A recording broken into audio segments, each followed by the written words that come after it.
Um, I don't know. I can't comment on the NASCAR stuff, and it's awesome when you see them doing really well there. But I think, you know, like for me personally, I just feel like our cars have been really strong there in the past. I tested there in 2021, and we learned a few things there, and that's sort of carried our momentum through the whole time. But you can't sort of rest on your laurels here at IndyCar. Things will change and whatnot. But I like I said, I feel confident going there. I feel as a team we feel confident. It's just a matter of putting it all together. But I think, yeah, I don't know what sort of works out for us. It just seems to suit our racing and suit our the style of setups that we take to the short ovals.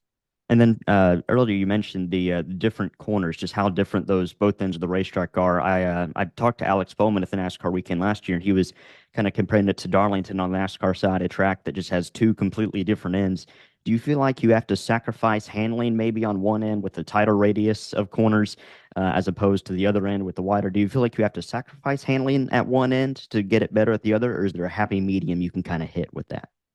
There's a happy medium, but I definitely think you need to think about both ends for sure and how you get through there. Um, Similar to 3-4 to 1-2.